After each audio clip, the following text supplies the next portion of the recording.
Ya pemirsa, sejak awal tahun 2022 hingga saat ini sudah tercatat lebih dari 200 anak didiagnosa alami gagal ginjal akut. Bahkan 48%-nya mengalami kematian. Dan untuk membahasnya lebih lanjut, kita saat ini pemirsa telah terhubung dengan Prof. Chandra Yoga Aditama selaku Direktur WHO Asia Tenggara 2018-2020. Selamat siang Prof. Chandra. Selamat siang, Mbak Anggi. Prof. Chandra, ini cukup meresahkan bagi para orang tua, apalagi informasinya 200 kasus ya Prof, dengan DKI Jakarta yang tertinggi. Anda melihatnya apakah saat ini antisipasi pemerintah untuk menangani kasus ginjal akut misterius sudah cukup baik, Prof? Yang pertama soal angka ya, apalagi tadi disebutkan Jakarta tertinggi. Angka itu kan tergantung pencatatannya, gitu ya. Jadi saya tidak, mungkin saja Jakarta memang paling tinggi kasusnya, tapi mungkin juga Jakarta yang sistem pencatatannya lebih bagus karena di pusat ibu kota negara sehingga datanya terkumpul dengan baik. Jadi memberi kesan bahwa Jakarta lebih tinggi dari yang lain. Itu satu. Yang kedua, tadi kan sudah Anggi juga sebutkan ini bermula dari Januari 2022 sampai sekarang, gitu. Dan ada grafik katanya meningkat. Tapi sekali lagi, apakah memang betul meningkat atau memang pada waktu Januari, Februari, Maret orang nggak begitu mudah begitu sehingga tidak terdeteksi. Sementara sekarang karena sudah dibicarakan, orang makin ada aware sehingga terdeteksi dan angkanya kemudian melonjak tinggi. Itu yang kedua. Yang ketiga tentang data, harusnya memang kita membandingkan dengan data tahun sebelumnya sehingga kita tahu berapa besar kenaikan sekarang dibandingkan dengan kenaikan dengan data yang tahun lalu. Memang saya tahu selalu disebutkan tidak mudah mendapatkan data tahun-tahun sebelumnya, tapi karena ini sebagian kasus di rumah sakit dan sistem catatan di rumah sakit kan relatif cukup baik ya, relatif sangat baik bahkan sehingga kita bisa dapat paling tidak dari data di rumah sakit. Itu soal data. Yang kedua, sekarang apakah yang dilakukan sudah cukup baik atau belum? Yang perlu dilakukan paling utama saat ini adalah mencari penyebabnya. Karena sampai sekarang kan ini judulnya saja saya masih bawah ginjal akut misterius. Kita belum tahu pasti penyebabnya. Memang ada beberapa dugaan tapi belum pasti. Karena itu yang jadi prioritas utama saat ini ada dua. Satu, menangani kasus yang memang sudah ada dan masuk rumah sakit atau dimanapun juga. Dan yang kedua, mencari tahu penyebabnya supaya penanggulangan bisa dilakukan sesuai dengan penyebab yang ada. Berarti sebenarnya kalau dengan kata lain Prof. Chandra katakan bisa jadi sebenarnya angkanya bisa lebih dari 200. Tentu saja bisa saja, kita lihat saja angkanya yang sebenarnya berapa nanti dari waktu ke waktu. Kalau kita lihat beberapa waktu yang lalu kan laporannya datang dari Ikatan Dokter Anak Indonesia. Ikatan Dokter Anak Indonesia tentu menghimpun laporan dari para anggotanya, para dokter anak yang ada di Indonesia.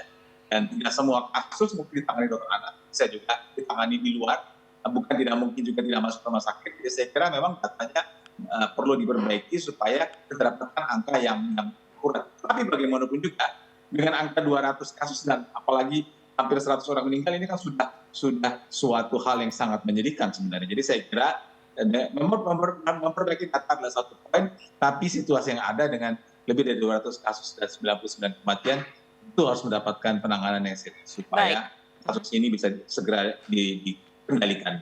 Iya, dan saat ini kita semua juga sudah tahu, Prof, bahwa Kemenkes telah menentukan posisi konservatif dengan menarik obat batuk, begitu ya, obat sirup atau mungkin zat berbahaya yang katanya ini cukup dangerous lah bagi pasien, yaitu yang mengandung etilon glikol dan juga dietilen glikol. Ini tanggapannya Prof sendiri seperti apa, Prof?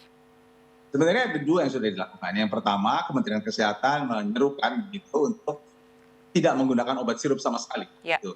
Diminta apotek tidak menjual, masyarakat tidak mengkonsumsi obat sirup. Dan ini punya dua sisi. Sisi yang pertama tentu bagus adalah kalau dari kacamata kewaspadaan, kehati-hatian begitu, supaya kasusnya bisa terkendali. Tapi di sisi lain, obat sirup itu jenisnya banyak sekali, ribuan gitu. Kalau sementara kita belum tahu pasti yang mana yang menjadi penyebab. Kalau semua dihentikan, tentu saja ada yang pro, ada yang kontra. Itu kegiatan yang pertama.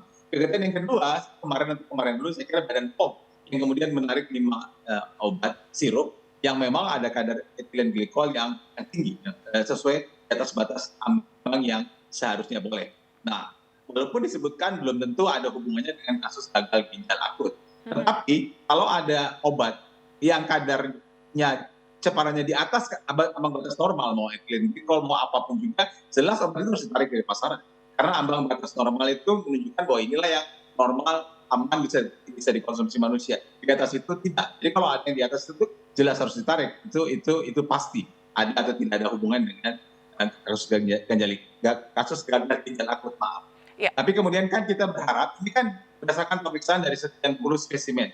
Orang Mhm. kemudian jadi bertanya lagi kan, ini yang di Iya. luar itu mana? Iya. Apakah kadarnya bagus atau nggak bagus? Jadi saya kira mesti ada penjelasan ke publik. Oke, Betul. kita sekarang sudah periksa sekian spesimen, hasilnya ketemu 5, yang lain sedang diapakan dan dalam sekian waktu akan keluar hasilnya. Jadi itu yang perlu dijelaskan untuk membuat masyarakat lebih lebih Baik. transparan menerima informasi. Betul. Dok, karena tadi sempat dibahas ya untuk mengurangi bahkan tidak diperbolehkan untuk menggunakan obat batuk sirup. Tapi apakah penggunaan obat batuk sirup ini adalah satu-satunya penyebab ginjal akut misterius atau sebenarnya memang ada faktor-faktor lain? Karena sepertinya memang penelitiannya belum sempat disampaikan begitu kepada publik.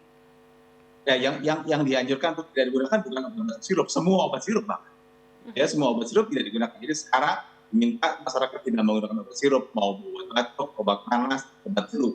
Hmm. Itulah yang saya bilang tadi, orang bisa melihat dari dua sisi. Satu sisi benar ini untuk kewaspadaan yang ekstra hati-hati, tapi di sisi lain kok benar semua kok mesti dilarang, emang yang bersalah Betul. dalam tanda kutip yang Ya, mana? Ya, ya. itu poin pertama. Poin kedua, soal mana yang menjadi penyebab seperti kita bahas dari tadi, memang belum diketahui secara pasti.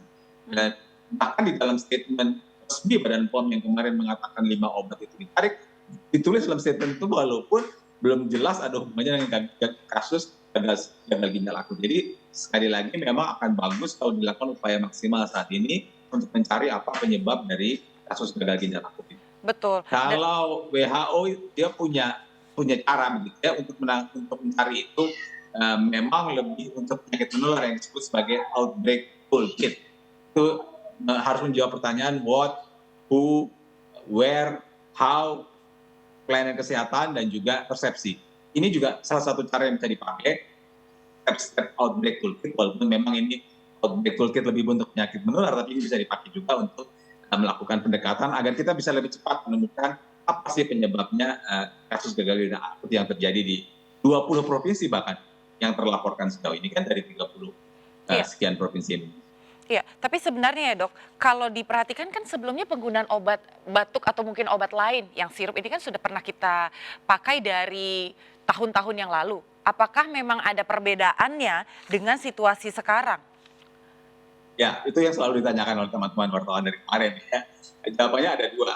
Pertama, sekali lagi kita mesti ulang bahwa belum ada bukti statementnya resmi dan memang belum ada bukti yang pasti yang menghubungkan obat sirup itu dengan kejadian kasus gagal itu. Jadi memang ada dugaan, tapi statement resmi yang menghubungkan keduanya memang belum ada. Itu satu.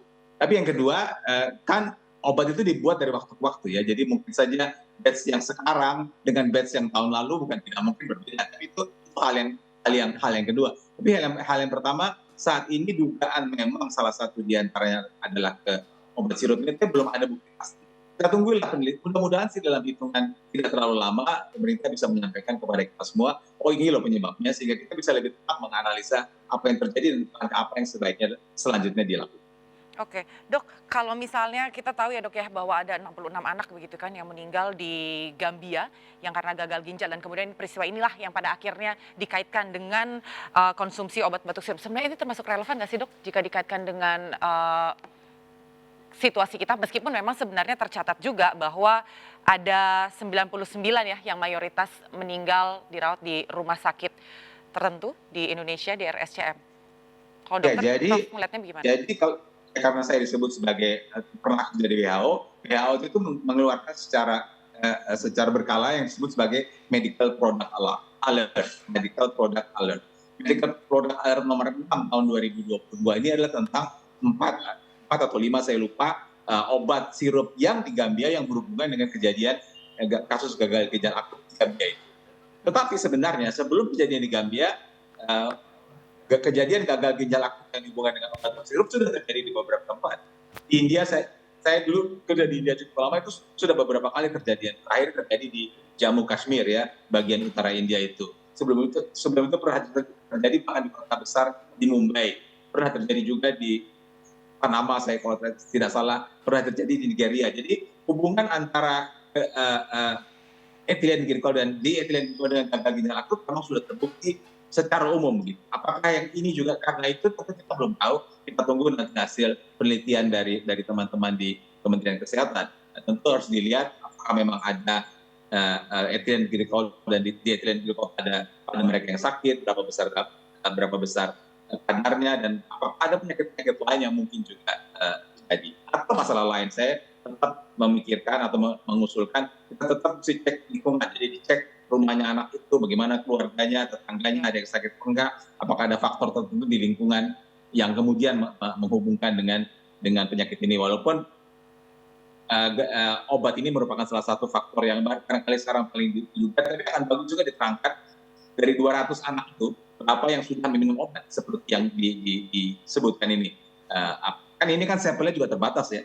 Kalau dari 200 ini katakanlah 150 atau 175 memang minum obat yang sama, kita bisa lebih mengarahkan kemungkinan itu. Tapi kalau informasi itu belum tersajikan, memang tidak terlalu mudah mengatakan bahwa inilah penyebab pasti dari kasus gagal ginjal akut pada anak. Iya, karena memang masih ditunggu juga ya Prof ya, apa aja tadi yang Prof sampaikan, mungkin ada faktor penyakit bawaan atau dan lain sebagainya. Prof, informasi yang kami dapatkan juga bahwa Kemenkes ini kan mencatat jumlah penderita gangguan ginjal akut ini sudah lebih dari 200 kasus begitu Prof, dengan situasinya yang tersebar di seluruh provinsi di Indonesia. Dan kemudian 99 diantaranya meninggal dunia dan 65% ini adalah pasien dari RSCM. Menurut Prof, apa memang penanganannya masih juga belum diketahui yang tepat seperti apa atau bagaimana Prof? Gagal ginjal akut itu bukan penyakit baru, Ya. bukan seperti COVID. Jadi penanganan gagal ginjal akut itu sudah diketahui lama, cara menanggulanginya sudah diketahui lama, dan semua petugas kesehatan yang menangani kelainan ginjal sudah tahu bagaimana prosedur untuk menangani gagal ginjal akut. Hanya saja tentu gagal ginjal akut itu ada yang ringan, ada yang sedang, ada yang berat. Kalau kita dengar dari informasi yang sejauh ini datang, mereka yang datang ke rumah sakit sudah dalam kasus gagal ginjal berat. Jadi walaupun ditangani sesuai dengan prosedur yang ada, tapi tetap saja kita dengan sedih mendengar ada 99 orang yang meninggal dunia.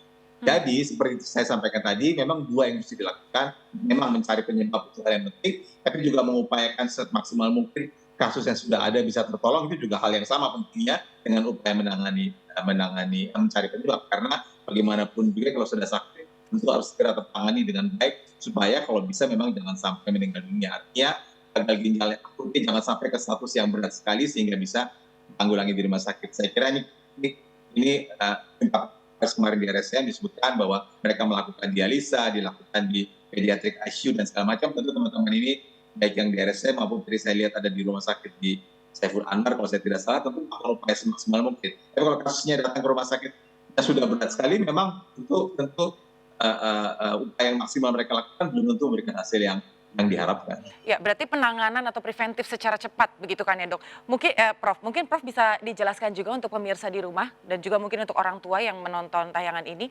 seperti apa level-levelnya Dok, Prof. Ketika ringan mungkin anak yang 6-8 jam belum pipis, mungkin ini bisa tindakannya harus seperti apa, dan seperti apa yang dikatakan sudah cukup berat sehingga bisa segera bergerak cepat begitu bagi orang tua.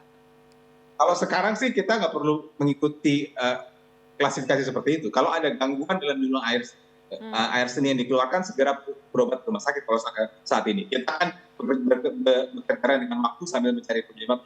Jadi kalau sekarang ada anak yang gejala-gejala yang ditimbulkan akibat, kalau memang ini akibat ethylene glycol yang ada di sirup itu kan memang kalau di banyak perusahaan itu gejala di perut ya, dari perut kemudian muntah atau mual gitu. Jadi kita ada juga keluhan demam dan kemudian gangguan dalam jumlah air seni yang dikeluarkan. Ya. Jadi kalau orang tua sekarang ini ada kecurigaan, nih kayaknya anak saya kok agak demam, ada hilang sakit perut atau kelihatan sakit perut dan jumlah air kencingnya berkurang, segera saja berobat ke rumah sakit. Jangan menunggu agak lebih berat. Terus dalam situasi seperti sekarang ini lebih cepat berobat tentu lebih bagus. Itu yang perlu dilakukan. Pemantauan dan pengawasan. Dok, sama sekali lagi nih Dok, untuk orang tua yang saat ini cukup resah ketika anaknya sedang bapil atau demam sehingga bingung untuk memberikan obat karena itu tadi kekhawatiran untuk memberikan obat sirup, harus diberikan obat buyar kah atau seperti apa tanggapannya Prof? Saya kira teman-teman Ikatan Dokter Indonesia sudah berkali-kali menyampaikan dalam beberapa kesempatan sehubungan dengan kasus ini bahwa memang sebenarnya kalau ada anak bapil atau anak demam itu belum tentu pemecahannya dengan obat.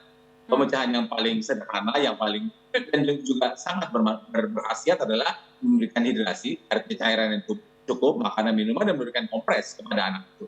Belum tentu perlu memberikan obat. Nah, dalam situasi sekarang memang obat sirup tidak perlu diberikan atau jangan diberikan dulu, maka kita coba yang cara yang tadi yang memang bermanfaat sebenarnya, benar-benar obat. Jadi diberikan hidrasi yang cukup dan kemudian diberikan kompres. Ya. Itu cara pertama yang kita bisa lakukan di rumah. Itu kalau berkepanjangan, ada baiknya berkonsultasi kepada petugas kesehatan apa yang perlu dilakukan saat ini. Tapi memang sirup saya kira dalam beberapa waktu ini memang diminta untuk tidak digunakan dulu. Lebih baik dihindari dulu sampai nanti ada keterangan rilis terbuka begitu ya Prof dari Kemenkes.